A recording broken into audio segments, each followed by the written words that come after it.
বই পড়তে আর লাইব্রেরি যেতে হবে না, দিতে হবে না চাঁদা। যেন রাস্তাতেই এসে দাঁড়িয়েছে ছোট্ট একটা লাইব্রেরি। ইউরোপের বিভিন্ন দেশের স্ট্রিট লাইব্রেরির কথা অনেকেই জানেন। সেই রকমই একটি স্ট্রিট লাইব্রেরি এবার বহরমপুরে, 24 ঘন্টা খোলা সবার জন্যে।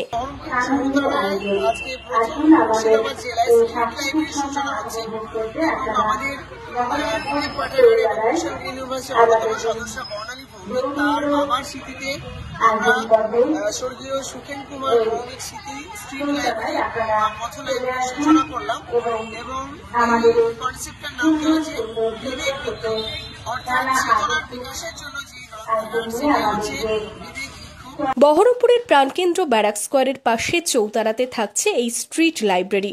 প্রাথমিকভাবে 30টি বই নিয়ে শুরু হলো এই লাইব্রেরি। বুধবার সন্ধ্যায় উদ্বোধন করা হয়। উদ্বোধনী অনুষ্ঠানে হাজির ছিলেন খুদেরা।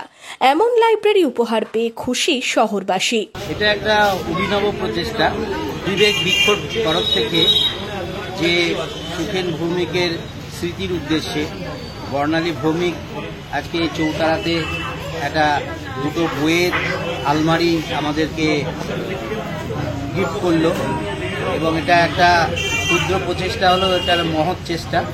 তার কারণ হচ্ছিল যে বই পড়ার অভ্যাস এখন কমে গেছে। এই চৌতারাতে সকাল থেকে রাত্রি 10টা পর্যন্ত এখানে প্রচুর বিভিন্ন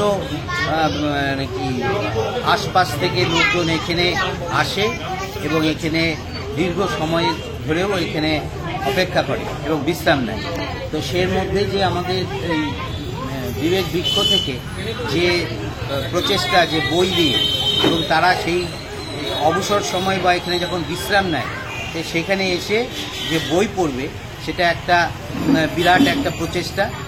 এটাকে আমরা খুব সাধুবাদ জানাই।